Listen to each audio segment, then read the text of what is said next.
Waalaikumsalam.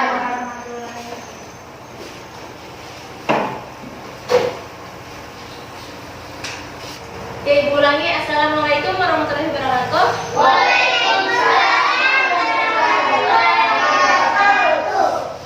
Apa kabar anak-anak? Baik. Pakai yel-yel. Kalau ditanya apa kabar, alhamdulillah, luar biasa, Allahu Akbar, gitu ya. Paham? Paham. Ibu ulangi. Apa kabar anak-anak? Alhamdulillah luar biasa, Allahu Akbar. Iya, kurang semangat. Sekali lagi, apa kabar anak-anak? Alhamdulillah luar biasa, Allahu Akbar. Iya. Masih semangat? Masih. Masih ingat tepuk semangat gimana? Atau ada yang lupa? Lupa. Nah, gini. Kalau Ibu suruh tepuk semangat ya, Ibu. Semangat. Itu. Paham? Coba Ibu ulang. Tepuk semangat.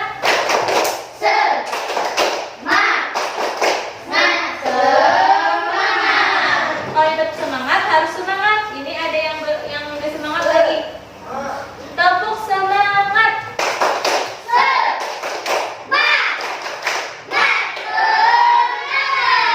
Iya, alhamdulillah masih pada semangat. Biar hari udah siang ya, udah panas. Pada puasa kan semuanya? Ya. Atau ada yang gak puasa? Kok diem? Ya, ini orangnya semuanya pada hadir? Tidak. Siapa yang hadir? Ide. Budi, kenapa Budi? Sakit. Oh, Budi itu yang duduk di depan ini kan? Ya. Terus siapa lagi yang kosong bangkunya? Siapa yang gak hadir lagi? Apa yang hadir? Siti. Kenapa Siti? Izin. Izin kemana katanya? Ada acara pengantinan. Oh, ada suratnya? Nggak Tidak ada.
Jokope.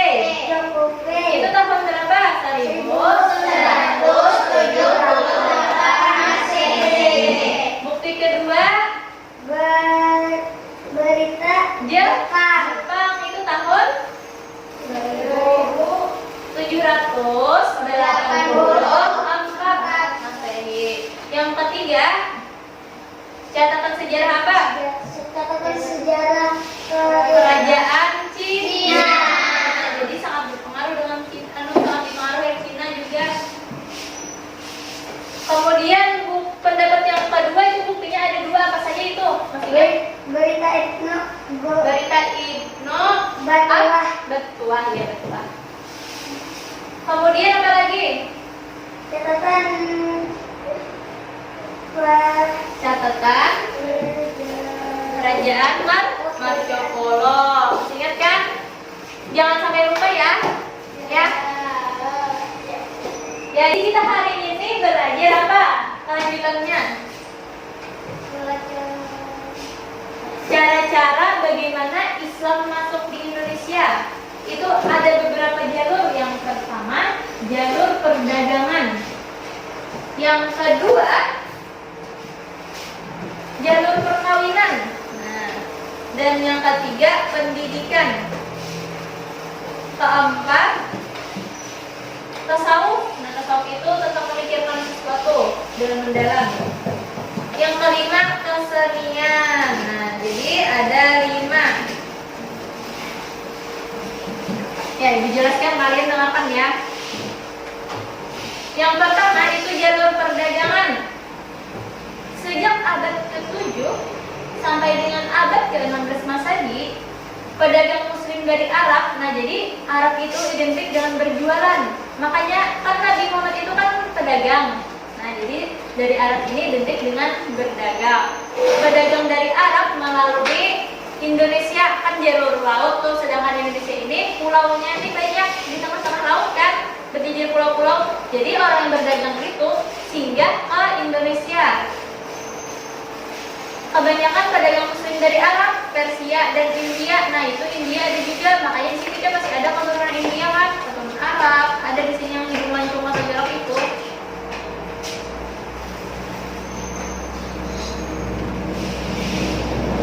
Pedagang muslim yang berdagang di Indonesia makin lama makin banyak.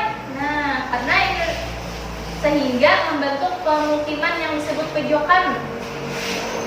Jadi kan singgah nih ke Indonesia pedagangnya nih, bermalam dulu di Indonesia, membentuk sebuah pemukiman. Ini nah pedagang dari Arab, ini pedagang dari Persia, membentuk sebuah pemukiman di pulau itu, di pulau Indonesia. Kemudian karena sudah lama di sana berdagang, jadi berinteraksi dengan orang Nusantara, dengan orang Indonesia, dan berasimilisasi dengan warga lokal sembari menyebarkan agama Islam. Kan lagi dulu tuh Indonesia kepercayaan nenek moyang, gak kenal Islam karena ada pedagang muslim dari Arab, Persia, India. Agama apa itu? Jadi dijelaskan bagian Arab ini, bagian pedagang ini. Oh, seperti itu ya Islam. Nah, akhirnya Indonesia mengenal dengan agama Islam. Nah, itu proses masuknya. Itu yang perdagangan. Kemudian ada juga yang perkawinan. Jadi saudagar muslim yang masuk Indonesia banyak menikah, kan belum mungkinnya di Indonesia. Jadi pedagangnya menikah dengan orang Indonesia secara tidak langsung. Orang yang dinikah ini jadi ikut agama Islam. Nah, jadi yang belum agama Islam sebelum menikah itu disuruh masuk Islam dulu dengan mengucapkan kalimat syahadat. Tahu kan kalimat syahadat? Jangan ngomong. Dengarkan ibu. Tahu kan kalimat syahadat? Apa itu? Asyhadu an la ilaha illallah wa asyhadu anna Muhammadar Rasulullah. Nah, jadi orang yang baru masuk Islam kalau mengucapkan itu artinya dia masuk Islam. Itu yang pertama kalimat syahadat. Jadi kan lambat laun nih orang pribumi mengenal ajaran Islam. Melalui interaksi tersebut pada gilirannya keluarga muslim itu berkembang menjadi perkampungan muslim, lebih luas lagi menjadi masyarakat muslim. Masyarakat muslim inilah hari berkembang menjadi kerajaan Islam. Kan dikawin nih, yang Islam dengan yang tidak Islam kan sama, jadi akhirnya menjadi Islam, punya anak, punya cucu, akhirnya membentuk sebuah masyarakat Muslim. Masyarakat Muslim ini akhirnya nantinya mendirikan kerajaan Islam. Kan ada nanti kerajaan Islam. Nah itu sampai sini paham? Lanjut. Ya. Kemudian dengan cara pendidikan. Pendidikan maksudnya di sini ialah pendidikan guru agama, misalkan kiai, ulama. Nah, ke Indonesia menyebarkan agama Islam. Kan lagi dulu tuh Indonesia dijajah. Kalau dijajah itu kan ya kasarnya bodoh gitu, nggak sekolah kan bodoh. Jadi belajaran sekolah nih. Ada juga yang ngajarin itu para ulama, para guru agama. Nah, akhirnya orang pribumi mengenal Islam, belajar agama. Awalnya itu pendidikannya berawal dari rumah saja. Nah, jadi belajarnya di rumah saja. Habis itu kan makin banyak nih peminatnya, ke masjid, ke musola, kumpulnya. Habis itu akhirnya mendirikan sekolah, madrasah, dan pondok pesantren. Nah, jadi pondok pesantren itu dari sejak zaman dulu tuh ada. Pesantren ini terbuka bagi siapapun di daerah mana kan, misalkan orang Kalimantan mau, misalkan nih pesantrennya ada di Jawa, orang Kalimantan mau belajar ya sudah boleh masuk ke Jawa sana, orang pribumi bebas. Jadi kan semakin terkenal kiai yang mengajar di sebuah pesantren, jadi semakin besar pula pengaruh pesantren tersebut di tengah masyarakat. Setelah selesai nih, setelah tamat mengikuti pendidikan, mereka pulang ke kampung masing-masing, misalkan dari Sumatera, dari Kalimantan nih, asalnya sekolah di Jawa, memondok di Jawa, tamat, selesai sekolah pondoknya, kembali ke kampung halamannya, dia ikut menyebarkan agama Islam. Kan di Kalimantan misalkan baru menada Islam lagi, karena dia udah tahu tentang Islam, akhirnya dia menyebarkan jadi ustaz, misalnya di guru agama di kampungnya. Nah, akhirnya menyebar lagi Islam. Dulu tuh kan dulu tuh tidak ada Islam di sini. Itu masuk perkembangannya dulu tuh kerajaan di sini, kepercayaan nenek moyang, menyembah macam-macam, maka itu.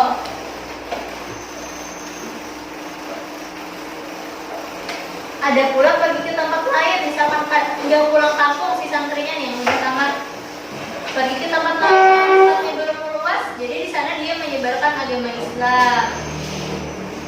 Aktivitas seperti inilah yang turut memperluas pengaruh Islam ke berbagai penjuru Indonesia. Nah, paham? Yang keempat tadi tasawuf. Cara penyebaran Islam yang lain melalui tasawuf. Tasawuf itu apa dulu? Belum tahu kan? Boleh bukan tahu. Tasawuf itu salah satu doktrin atau ajaran Islam untuk mendekatkan diri kepada Allah. Jadi tasawuf itu memikirkan dengan cara mendalam gimana nih cara mendekatkan diri kepada Allah. Ajaran ini memudahkan orang yang telah mempunyai dasar ketuhanan lain untuk mengerti dan menerima ajaran Islam.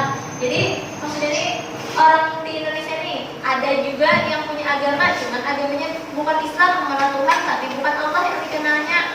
Dengan cara tasawuf, dengan cara semakin mengenal Tuhan, maka ia akan mengenal Allah. Kan dari awal itu dia sudah mempunyai keyakinan, cuman baru mengenal Allah. Karena adanya tasawuf, dia mengenal Allah. Ajaran tasawuf ini banyak dijumpai dalam cerita, babat, dan hikayat masyarakat setempat. Beberapa tokoh orang-orang yang terkenal menyebarkan tasawuf di Indonesia yaitu Syekh Hamzah Mansuri, Syekh Samsudin, Syekh Abdul Samad, Syekh Nuruddin Ar-Raniri. Yang kelima apa? Kesenian. Ini orangnya pada ngantuk nih. Kita diri dulu. Diri.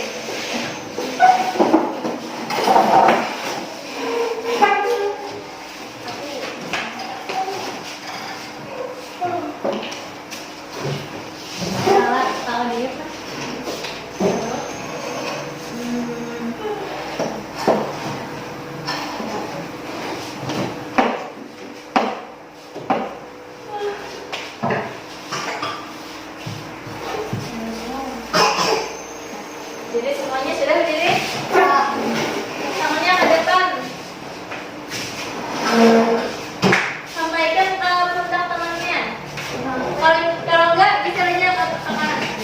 Sampaikan pengguna temannya di depan. Ya, satunya gitu juga. Ayo, gitu juga. Kamu.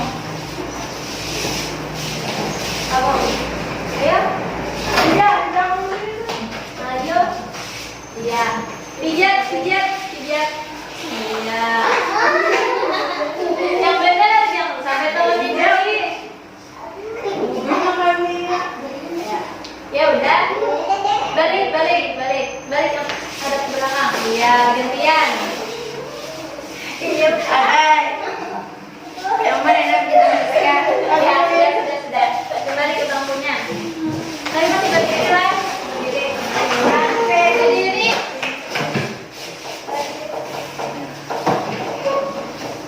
Kepala yang mana kepala? Pundak. Lutut. Kaki. Sekarang dibalik ya. Kepala, pundak, lutut, kaki. Ya, diri masih berdiri. Kepala, pundak, lutut, kaki, lutut, kaki. Ingat, paham? Ya, kita ulang. Satu lagi. Kepala, pundak, lutut, kaki, lutut, kaki. Pundak. Ayo, pundak di sini. Kan tadi dibalik. Kaki. Pundak. Kepala. Ayo. Lutut. Nah, sekarang yang benar, yang betul.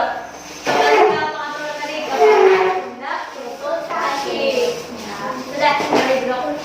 Sudah masuk terangnya ya?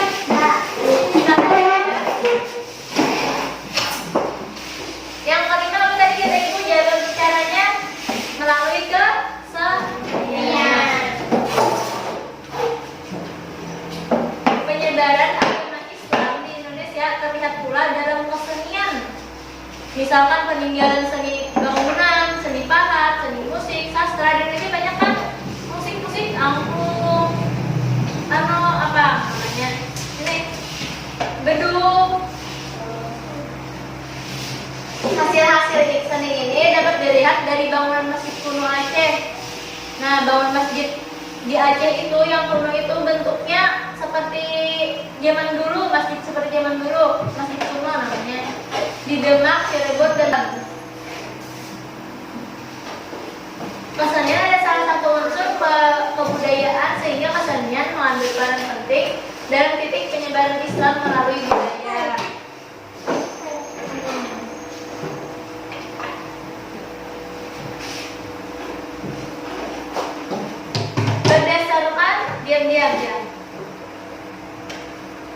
Berdasarkan bukti-bukti yang ada, Islam pertama kali masuk ke Indonesia abad ke-7 Masehi. Ingat, ke-7 Masehi atau abad 1 Hijriah. Kalau ini sudah 2020 Masehi. Nah, itu abad ke-7 Masehi, sangat lama, beribu tahun yang lalu. Ini kan udah 2020. Islam masuk itu kan ada para pendapat itu ke-7, tahun ke-7, 7 Masehi. Nah, berarti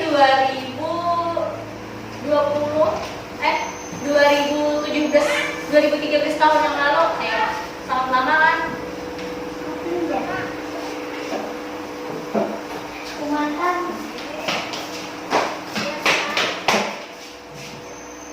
Masuknya Islam di Indonesia dari Arab melalui 2 jalur, yaitu jalur utara. Yang pertama jalur utara itu dengan rute Arab dari Mekah dan Madinah, Damaskus, Baghdad, Gujarat, pantai Bali India, Sri Lanka, Indonesia. Nih, duduk nih.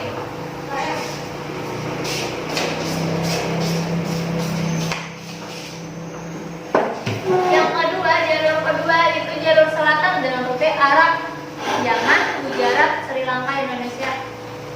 Kenapa jadi Islam tuh mudah diterima di Indonesia? Kenapa kira-kira? Kan asalnya kan awalnya kan di Indonesia nggak ada agama Islam. Kenapa begitu mudahnya di Indonesia menerima agama Islam? Kira-kira kenapa dulu kalian pikir dulu diskusikan? Kira-kira kenapa? Jawab aja apa yang ada di kepala kalian. Kenapa gitu bisa menerima Islam? Padahal kan Indonesia juga mengenal Islam dulunya. kenapa akhirnya bisa mengenal Islam? Kenapa jadi nggak diusir nggak diusir para penyebar Islamnya? Kenapa? Baik. Baik, nah benar. Kenapa lagi? Selain baik apa? Ramah, jujur, bisa jujur. Apa lagi? Orang-orang Islam yang menyebarkan Islam di Indonesia itu kenapa jadi diterima? Baik, tadi ramah, jujur. Apa lagi? Alim. Alim tuh apa dulu? Soleh, ya. Apa lagi? Keluarkan dulu, keluarkan.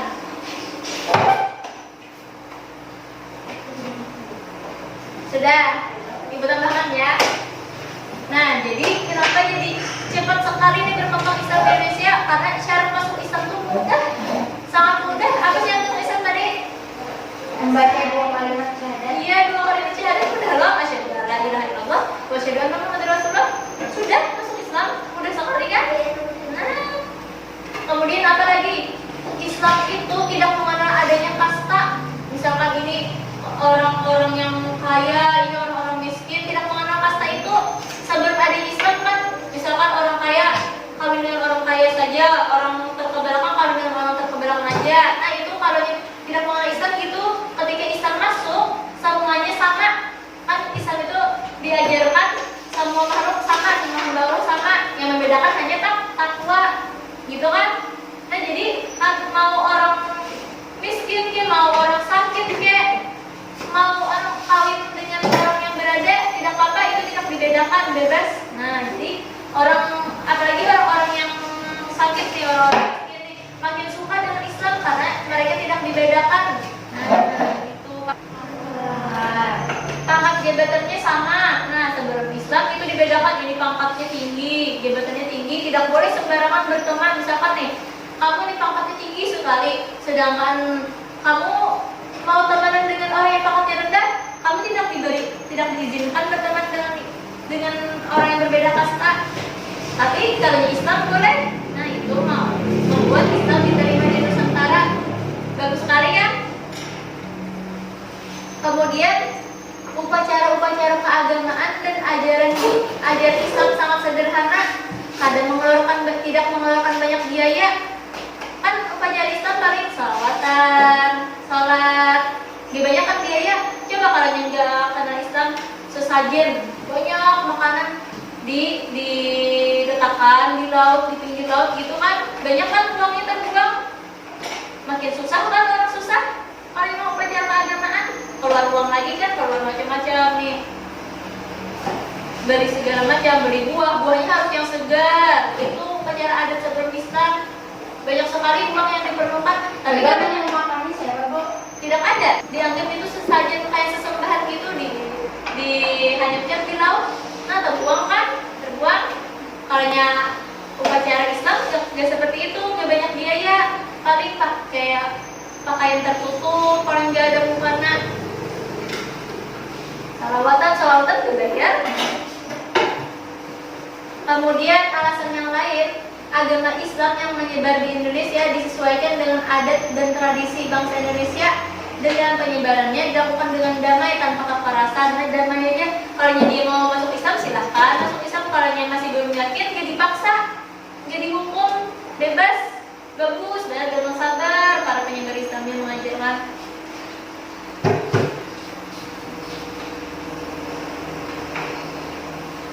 Kelima, sifat bangsa Indonesia ramah tamah. Nah, jadi buat para bangsa Indonesia ini nggak keras dengan orang yang masuk ke Indonesia. Misalkan orang mau singgah dari perjalanan kan, singgah bagian Arab tadi, Persia tadi, singgah bahan orang Indonesia ini ramah tamah. Nggak mau kusir boleh saja, pedagang di sini boleh saja. Nah, ramah. Jadi kan ada peluang untuk bergaul, berteman dengan para pedagang ini. Coba aja, Anda yang tidak ramah, bisa. Tapi karena Indonesia ini sudah ramah dari awal. Rukun, pengertian. Kemudian alasan yang lain, runtuhnya kerajaan Majapahit. Kerajaan Majapahit ini runtuh, jadi memperlancar penyebaran agama Islam karena kerajaan Majapahit ini membedakan agamanya berbeda-beda dengan Islam, satu beda. Akhirnya kerajaan Majapahit ini runtuh, maka makin melesat ajaran Islam. Ada tidur. Nah, tadi cara penyebaran agama Islam tadi ada 5. Yang pertama perdagangan, kedua perkawinan, ketiga pendidikan, habis itu tasawuf, habis itu yang terakhir yang baru dijelaskan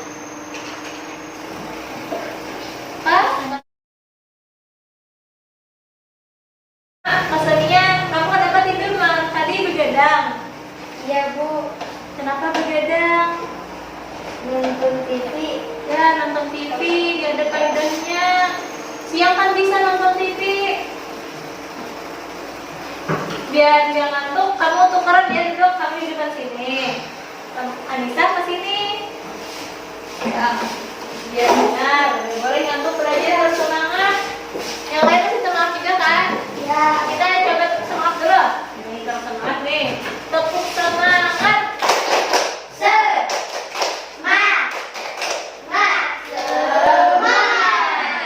lanjut di depan ya. Kalian sudah paham nanti dari tugas semua.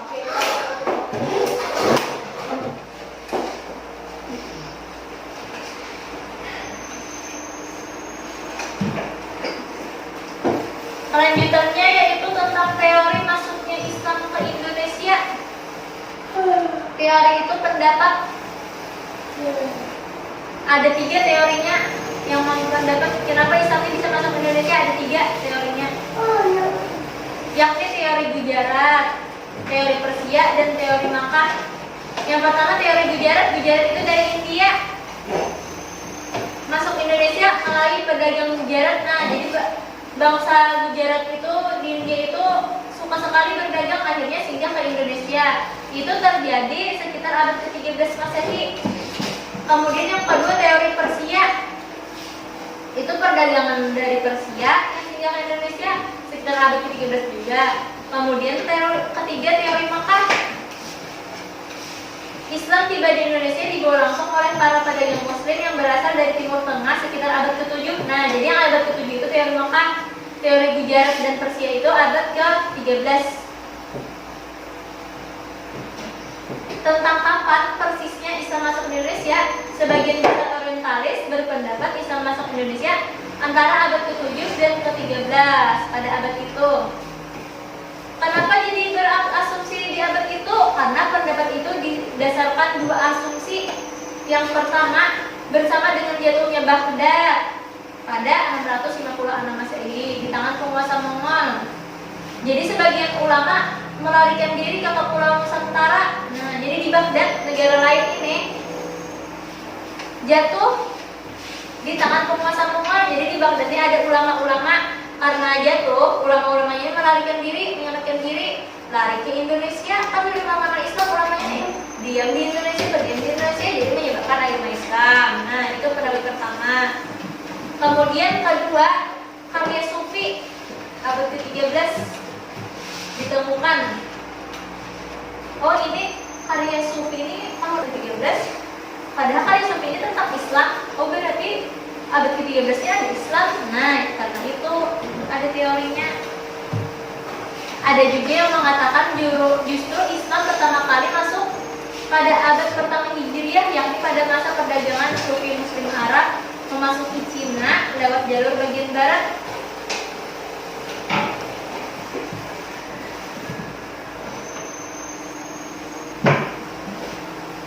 Kesimpulan itu didasarkan pada manuskrip Cina dan pada periode dinasti Tang. Manuskrip Cina itu mengisyaratkan adanya pemukiman Sufi Arab di Cina yang penduduknya diizinkan oleh kaisar untuk sepenuhnya menikmati kebebasan beragama. Cina yang dimaksudkan dalam manuskrip pada abad pertama Hijriah itu tiada lain gugusan pulau-pulau di timur jauh, termasuk pulau Indonesia. Pada manuskrip Cina itu pula terdapat informasi mengenai jalur penyebaran Islam di Indonesia.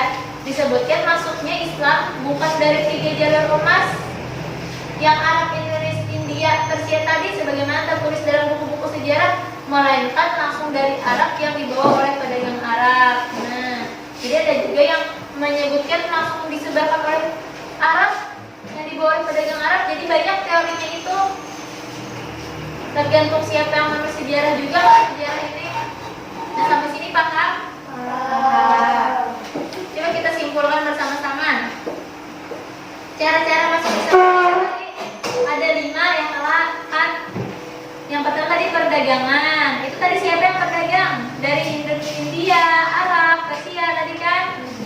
Abad ke-7 sampai abad ke-16. Nah, itu mereka berdagang. Kemudian perkawinan, gimana tadi proses perkawinannya? Orang-orang muslim kawin dengan orang Nusantara kan. Kemudian pendidikan, gimana tadi proses pendidikannya?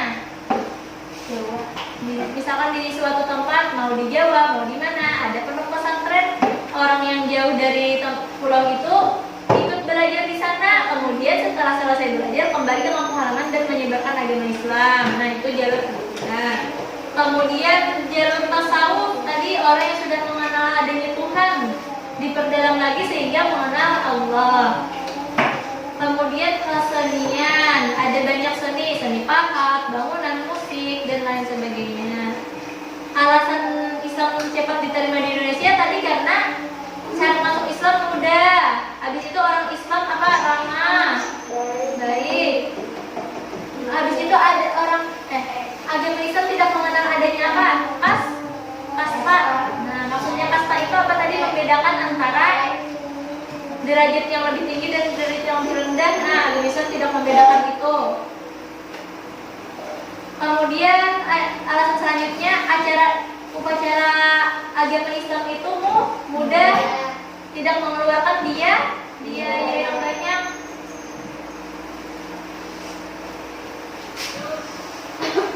Kemudian alasan lain juga runtuhnya kerajaan Majapahit yang memperlancar penyebaran agama Islam. Sekarang Ibu beri tugas.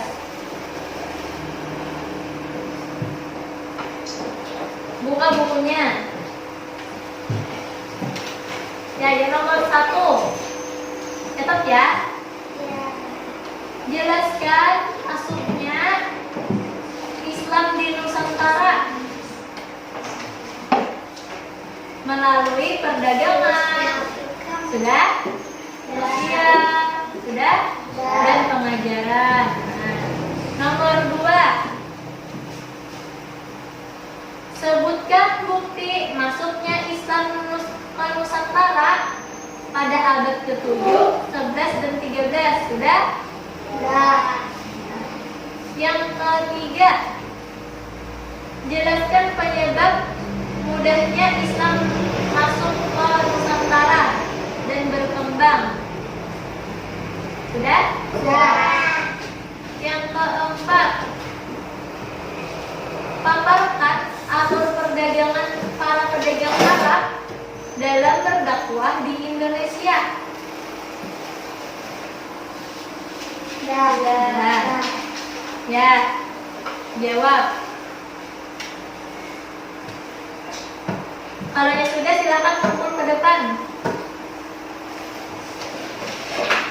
Kumpul ke depan.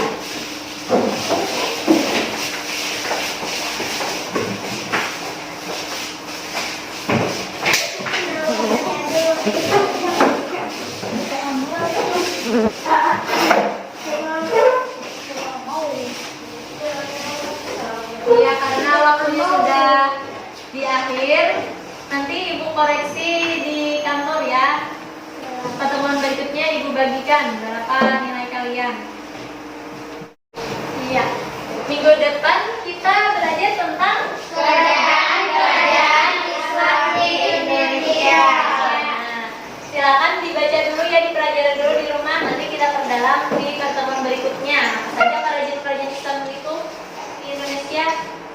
Iya. Sudah? Sudah. Kalau sudah bereskan bukunya,